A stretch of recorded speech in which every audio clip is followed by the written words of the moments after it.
say that our business is stronger than it has ever been. The success of growth and where I see companies growing consistently really is your people. I mean, the story is not, does it make power? Because they all make power. The story is, what does it power? This is What Solar Installers Need to Know with your hosts, Hervé Billier and Joe Marhamati. Hi there, it's Hervé and Joe with What Solar Installers Need to Know, where we interview solar CEOs and experts on how they run their business on the solar coaster. We ask their private revenue numbers, we give actionable advice, and learn about trade secrets so you can run and grow your solar business. Joe and I built a solar company from 0 to 12 million in sales and got successfully acquired. If you'd like to do the same or do better, go to sungrow.com/blog to get actionable behind-the-scenes lessons on running and growing your solar business. And now, without further ado, let's jump right into the next episode. Hi, everyone, and welcome to another episode of What Solar Installers Need to Know. We welcome Amanda, CEO of Amicus O&M Cooperative. Hi, Amanda. Hey, thanks for having me, Hervé. We've known each other for several years, and you've been instrumental in getting Amicus O&M off the ground, and you're a big advocate and voice in the O&M, solar O&M industry.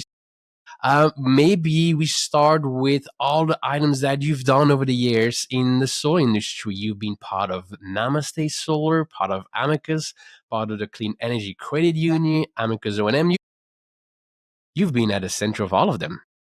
Well, that might be giving me a little too much credit, but yeah, I've been in the solar industry since 2003. So I have had an opportunity to do a lot of things in that time. As you mentioned, I was part of Namaste Solar. I joined when it was just a little baby startup back in 2006. And Namaste Solar is a regional EPC and O&M provider in Colorado. It's a very cool company. It's an employee-owned cooperative, a certified B Corp. And when we became an employee-owned cooperative in 2011, we spent over a year researching cooperative business models. And we became very enchanted with what cooperatives stand for because they are fundamentally democratic organizations in the way that they are governed.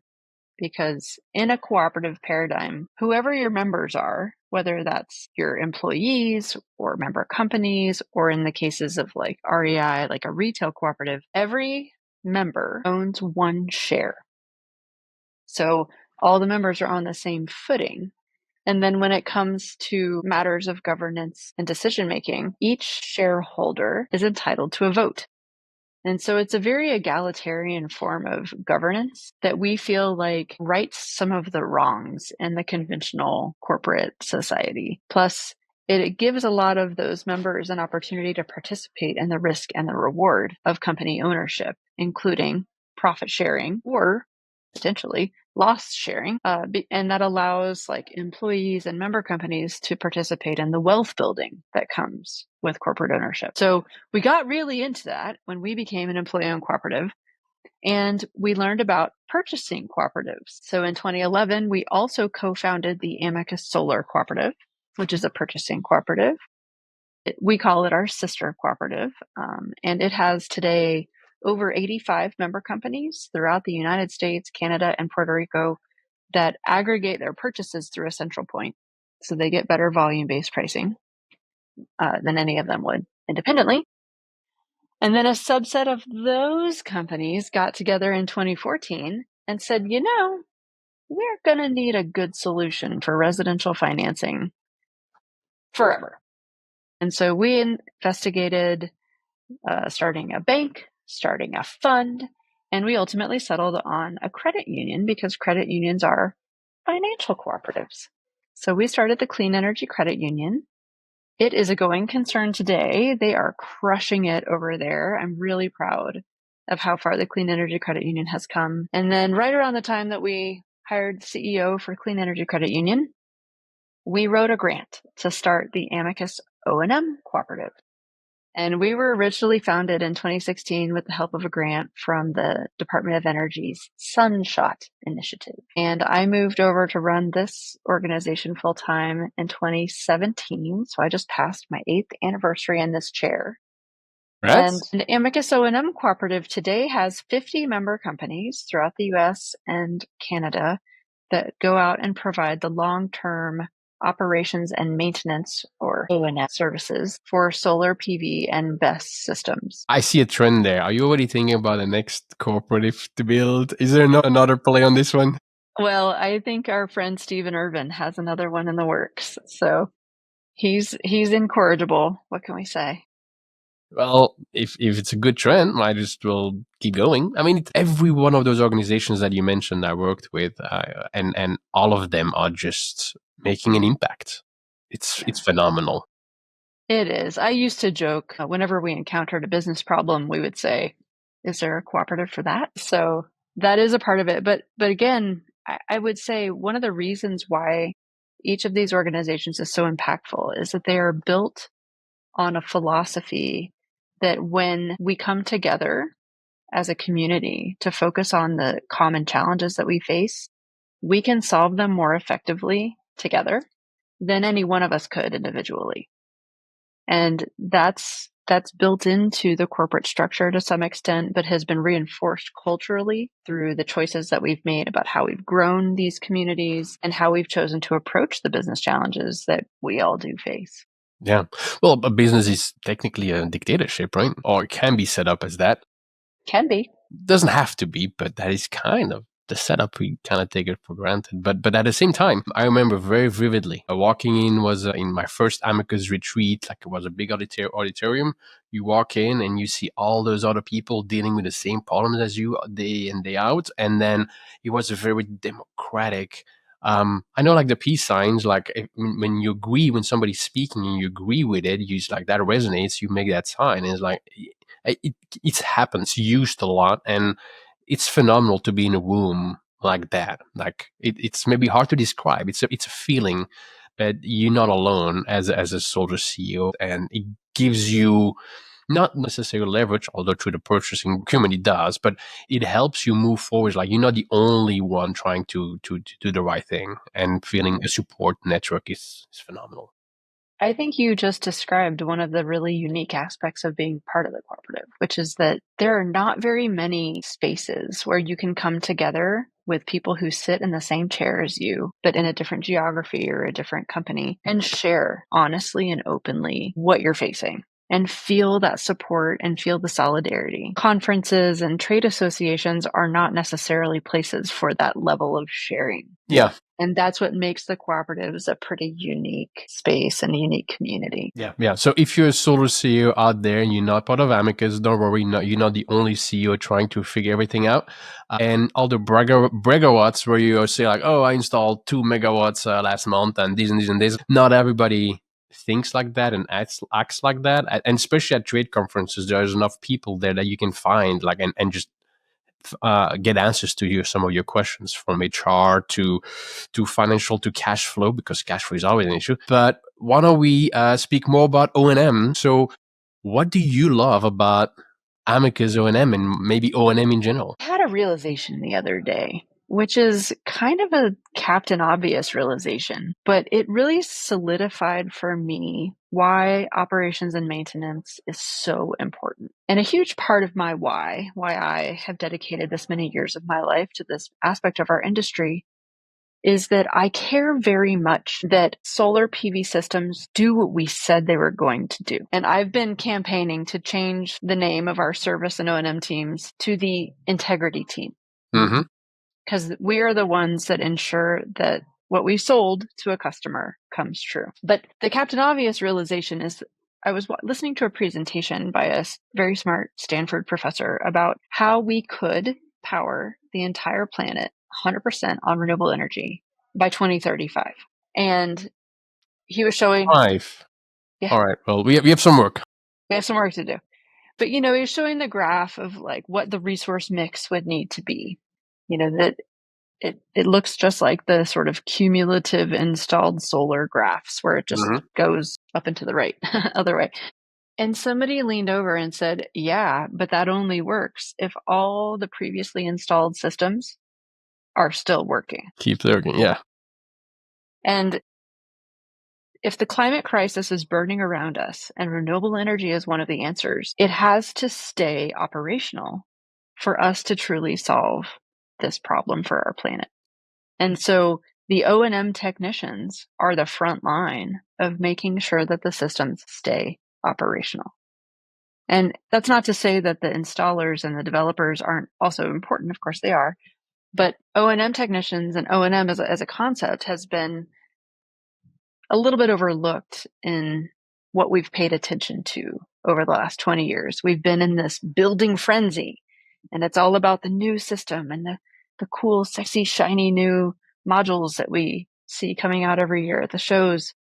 O&M, by contrast, is not as sexy, but it is just as or more important at the end of the day than getting all the new systems built. Because if it falls apart and doesn't work, it will undermine confidence in the industry and it will hamper our ability to save the planet. But that's what I love about O&M, is that it's a really important piece of this puzzle. So are you saying that solar, it's not like zero maintenance and all maintenance is free? Isn't that? Hervé, how long do we have? Yeah, that's actually a huge part of the challenge that the hole we have dug for ourselves as an industry is allowing customers to develop the impression that solar is a maintenance-free technology and that maintenance is free, financially free for all time. These statements are not true. Solar sits out in the elements and is subject to, ironically enough, the harsh effects of UV and other forms of extreme weather, and it breaks. Virtually every system will need maintenance at some point in its life, and that maintenance is not financially free. So we need to change the script. We need to stop letting salespeople say things like, yeah, there's no moving parts, there's no maintenance. We need to start saying things like, solar is generally a low maintenance technology. And we are very proud to share with you that our company is a full service partner. We have a dedicated service department. We will be here for you if and when something breaks, to come out and fix it with responsible, efficient, and reasonably priced technician. Well, maybe this is a moment where I apologize for my early customers, although customers don't usually listen to what solar installers need to know. But anyway, I'll apologize because I made that mistake, but I didn't know better. In the early days when Epson Solar got started, maybe kind of the hippie part of me, I was amazed by solar panels and what it could do and what it has done. But I was telling people that there is no maintenance. That thing just keeps working. No moving parts. We are the moving parts installing your system. Because there are no moving parts, there is low maintenance. No maintenance. That's what I said at the beginning. So Yeah. I apologize. But I think as an industry, we matured.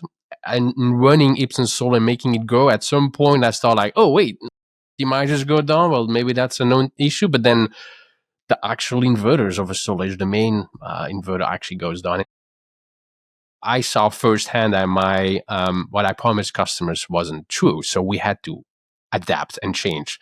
Once I learned that wasn't true, after crying a little bit, wait, what do you mean? Like, solar is not just working for forever? Then yeah, you say solar is low maintenance. So every solar CEO listening to this podcast, raise your hands and take the pledge. Say that from now on you will say it's low maintenance. There we go.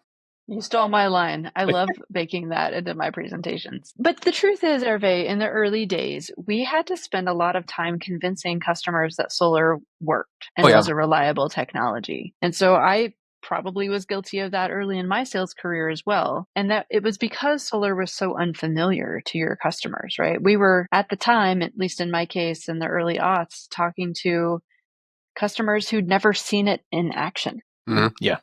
Customers today are much more acclimated to seeing panels on roofs, right? That's not as much of a novelty as it was back then. And so we spent a lot of our time explaining how it works, why inverters are reliable, why these weren't going to harm your house. And so it was understandable at the time that we didn't want to introduce the potential that it could break, because it was hard enough to get people to buy it when it was this relatively new or, seemingly untested technology.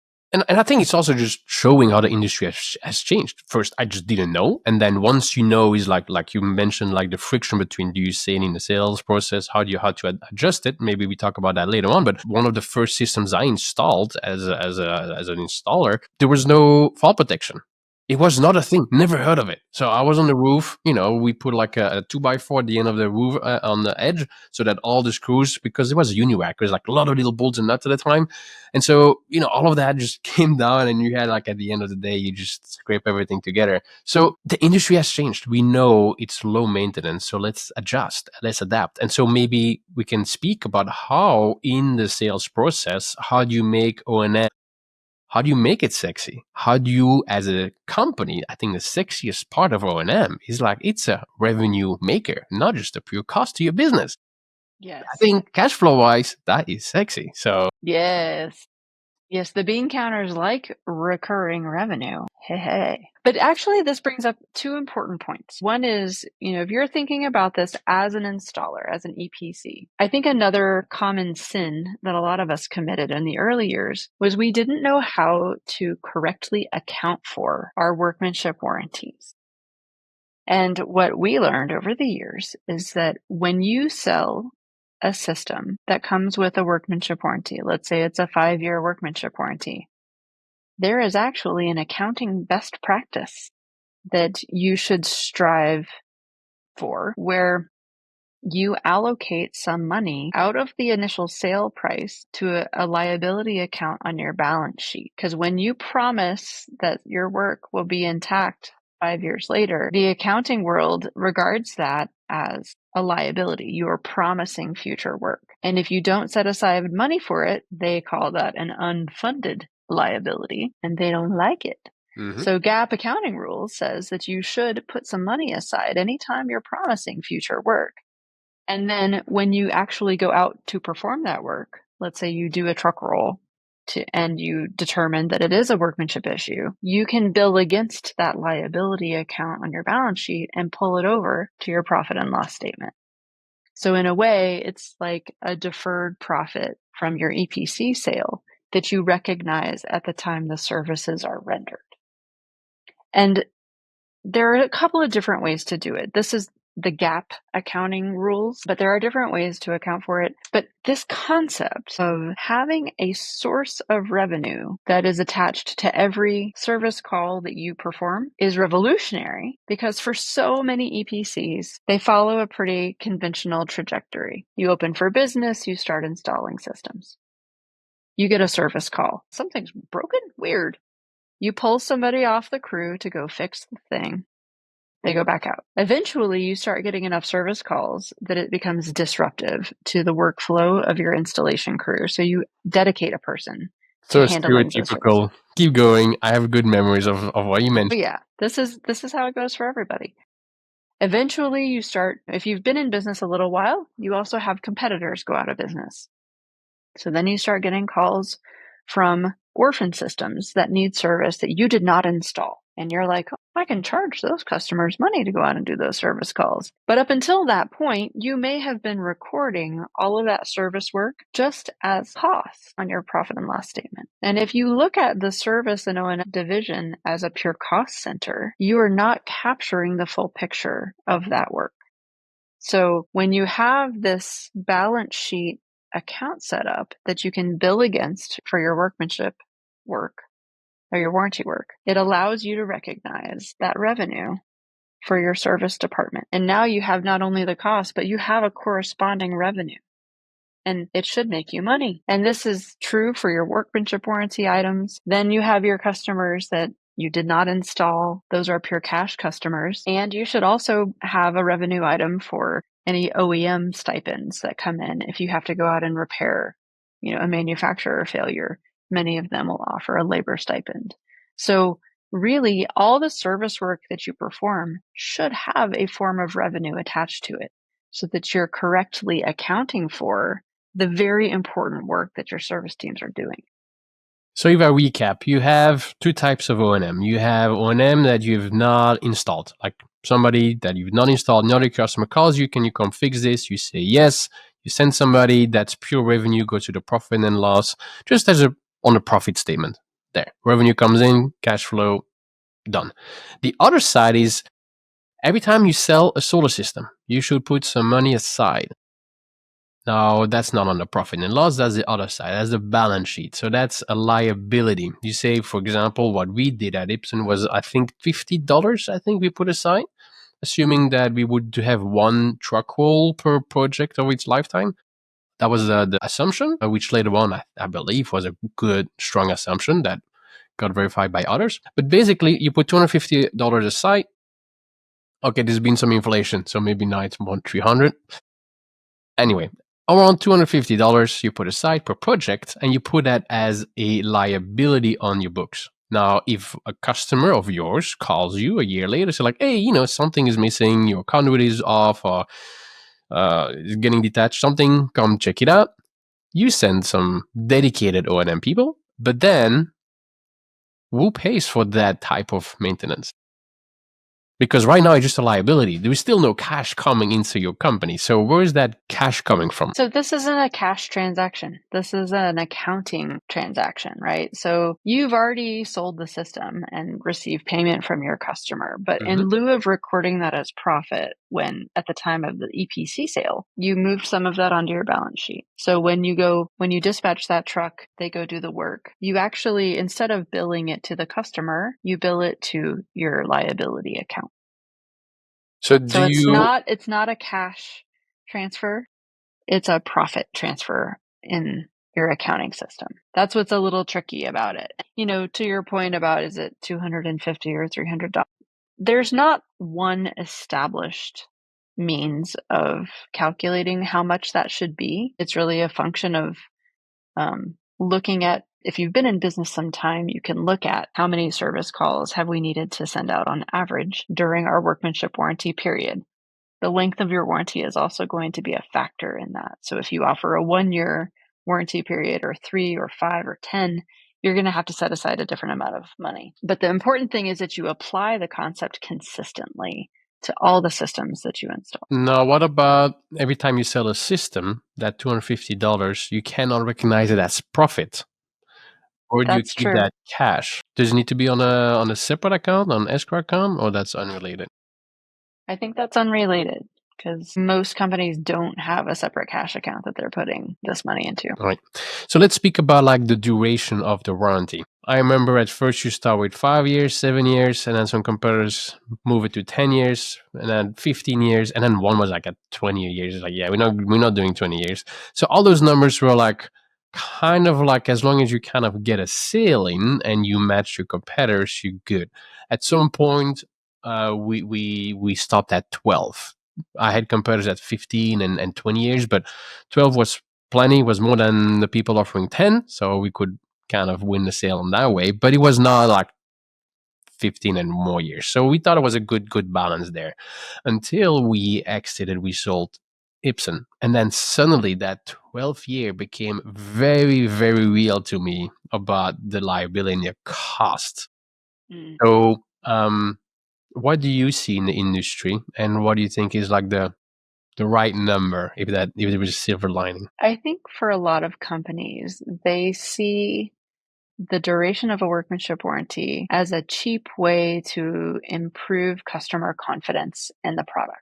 But I also think that it's poorly understood what the accounting liability is when you continue to extend the duration of your warranty. Yes, we see companies out there offering 25 or 30-year warranties, but I think that in general is a bad idea. That's a lot of solar companies haven't even been in business that long. And the other thing is that we are not very good as an industry at predicting what risk will arise in that horizon of time. So when you say guarantee something for this long, how do you know what liability that truly represents, especially if we haven't had systems in the field that long? But the other thing I want to distinguish here, Hervé, is, what is a workmanship warranty? What is a warranty wrap? And what is an O&M agreement? Because I think these terms get mushed together when in fact there are really important distinctions that I want to just call out for a second. Most of us have offered workmanship warranties that are a backstop for a homeowner. If a problem is discovered that is attributed to the work, that will be fixed for free. That does not include manufacturer failures, right? And so some people will offer a warranty wrap that basically says to a homeowner, you won't have to pay for anything for some number of years. And that includes any warranty work that is done on behalf of a manufacturer. Those are dangerous though, because as we've seen over the years, not all manufacturers make it in the industry.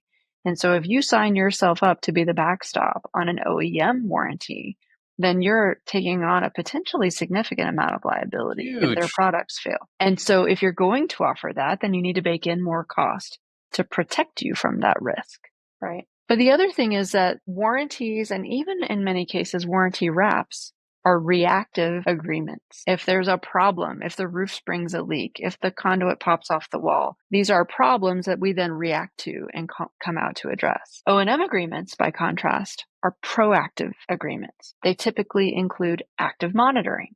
Is the system performing as expected? Is everything still online? And for larger scale systems, it may often include annual or even more frequent than annual preventative maintenance inspections, where you go lay eyes on the system and ensure that everything is still safe and performing as expected. Workmanship warranties and wraps don't include any of that type of proactive work. And so if you think that your system is being actively monitored because you have a workmanship warranty, that is usually a misconception, because active monitoring does not come in a standard workmanship warranty for most of us. Now, active monitoring is a great idea, and I do think that's a service that installers should offer for during the duration of their warranty period, but you need to charge money for that. That's not a free service. Somebody has to watch a system. Somebody has to be prepared to respond to the alerts and alarms if the inverter trips off or something goes down. And if you're offering performance reporting, then you need a tool that can help you assess whether the system is meeting expectations for its kWh production. These are not free services. Someone or some software has to do that for you, and these things typically cost money. So you need to be contemplating that and helping your customers understand the difference. Because I think this is what's led to that presumption that service is free for all time. I have a warranty, so therefore service is free for all time. But that is not the case. And we need to do a better job of getting into the nuance of that education so that homeowners don't come to this unrealistic expectation that everything will be free forever. But I think it's also the solar installers that start with the wrong expectation. I think a homeowner, if you ask them what's the warranty on your dishwasher, your car, your phone, I mean, nobody's going to say like, oh, 25, 30 years, whatever happens, it's going to get fixed for free. So when you ask homeowners, they know that it's not going to last 25 years, 30 years without any additional cost. Like they are usually the They ones do. ready to pay to open their wallet to get it fixed. It is the solar installers like that has that mentality, I think. Well, we might have to agree to disagree on that, but I think it helps when we point out these adjacent industries and trades to say, when your air conditioner broke last summer, did the HVAC guy come fix that for free? Of course not. We have a lot of great precedent to point to in other adjacent trades, but for whatever reason, we have allowed this perspective to persist in solar. And that's just what we need to work on. Well, I hope this podcast is putting an end to that. There we go. Yes. Everybody held up their right hands. Problem is solved. Problem solved. Well, besides raising your right hand, I think if you are interested in the O&M business, you also need to know more about training and how to fund. Well, we just spoke about how to fund in your O&M business, especially if you have some active monitoring plans that you want to sell. That brings in money for the company. You can grow an department, buy the vehicles, hire, and keep going. But what about training? Well, there have been some very exciting developments in the last year. In 2024, Amicus O&M Cooperative started working under another federal grant to address standardization, training, certification, and workforce development for solar and BESS O&M technicians. And as part of our grant work, we convened a large group of stakeholders throughout the asset management and O&M aspect of our industry and worked really hard to build consensus around an O&M technician professional development trajectory. So we came out of that with a 4-level technician framework, starting with Tech 1 as an entry-level, truly entry-level technician, going up to an advanced level 4. And we also wrote a sample curriculum outline if a company wanted to build an in-house training program. And when we were done with that piece of work, we shared it with our friends at the Solar Energy Industries Association. And they used that as the basis for the forthcoming ANSI standard, the American National Standards Institute, ANSI standard. It's called the SIA 301 Solar PV and BESS O&M Technician Training Standard. And it is due to be published any day now. We're recording this in late May. And so hopefully by the time the podcast is live, the standard will be available and we can include a link to that in the show notes. This standard is so exciting to me because it's the first time our industry has tried to coalesce around a common framework and a common set of definitions for our technicians. Some companies have had frameworks, but their terminology and the way that they draw the lines has been different. So it's been difficult for a technician to apply for another job and say, I'm a tech 2 or I'm a tech 3, when that had no meaning to the new company that they were applying for. But now we are working really hard to get everybody on that same page. And then behind that, Amicus O&M Cooperative has also been working on a training program that corresponds to the new standard. And our training program launches in just a couple weeks on the HeatSpring platform. So far, it's just the Tech 1 training. And it'll be available to the public starting June 2nd. And our training program really is the formal classroom training piece of the picture. To train a great O&M technician, obviously, you need a lot of hands-on training as well out in the field.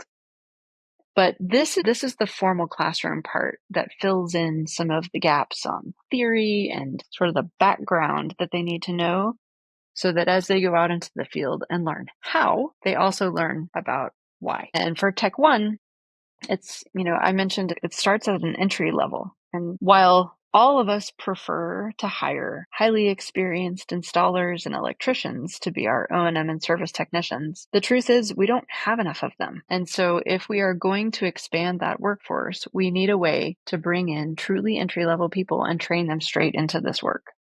So if you're going to hire entry-level folks, you also have to have a good training program because this work can be dangerous and they need to know how to do it safely as well as efficiently when they get out into the field. So our program for Tech 1s is about an 18 to 24-hour time commitment. It covers 11 modules. Many of those are core activities that any O&M technician would need to know, regardless of what scale system they're working on. And then at the end, we have a section that dedicates attention to residential and C&I work, utility scale work, and battery energy storage systems. So in addition to that, for the field training components, we are also offering a set of what we call guided field practices that the trainer out in the field could use to train a junior technician and have some structure to it. I think for a lot of us, training consists of, hey, new guy, go shadow the experienced tech. Yes. But it's expected to be this learning through osmosis kind of thing. And we're trying to help elevate the game and introduce some materials that give each of the participants a step-by-step process to walk through and make sure that the junior technician really understands. How do you choose the correct PPE? How do you conduct this live dev live test? Make sure that they know that process so that you can sign off on their competencies before they would ever be expected to do work on their own. It's also fantastic for safety too. And well, if it's available on HeatSpring, we previously had Brian Hayden, CEO of HeatSpring, on the podcast. And so to me, that's more like a rainy day for the O&M team. If there is a rainy day, make sure that they go through that HeatSpring course. Yeah, I think it can be used in several cases. If you're hiring that new tech, maybe this is part of their onboarding, honestly. But also if you want to start cross-training your installers and getting them ready to make the jump into the service team, you can have them do it on rainy days and start with the cross-training before you even have the opening. Yeah, that's even better. That's way better. Well, fantastic, Amanda. It's been a real pleasure talking to you about the different structures of the O&M, about how you were at the start of Namaste, Amicus, Clean Energy Credit Union, and Amicus O&M, and more cooperatives to come. And then we also spoke about the workmanship warranties, the manufacturer warranties, also the wrap. but also how O&M agreements are proactive, not just reactive measures. We also then spoke about like the new ANSI standard coming out. So thank you very much for leading this for entire industry with SIA. So thank you for all the work you do in O&M, Amanda. And as I know you speak French, why don't we end the podcast? I would like to thank you. Merci beaucoup pour tout ce que vous faites. So it's fantastic. Merci, Amanda. Well, and thank you. I also want to be sure to say clearly, like those standards are the work of a lot of people, and SIA has also done a great job of leading the charge. On the ANSI front, American Clean Power, our other trade association, is also issuing an ANSI standard for O&M technician training for utility scale systems. So there's been a lot of work done in that arena, and it's exciting to me. I really do think this is a turning corner. The standard may not be perfect. The training may not be perfect, but we are not letting perfect be the enemy of the good. And I think for your listeners, I would really encourage you to look hard at this as a way to diversify your business within your area of expertise and to reference these new resources through the standard and through the training programs to see how you can best position your technicians to go out and do this work safely, efficiently, and ultimately profitably. Because at the end of the day, I really want companies to see service and O&M as a part of their profit picture and not just as a cost center. Yeah, good saying at Amicus, right? No money, no mission. So True we'll that. need to be profitable to keep growing and make the industry better. Yeah. Well, thank you for having me, Hervé, and talking shop about O&M. Thanks, Amanda. If you'd like to do the same or do better, go to sunvoy.com/blog and get actionable behind-the-scenes lessons on running and growing your solar business.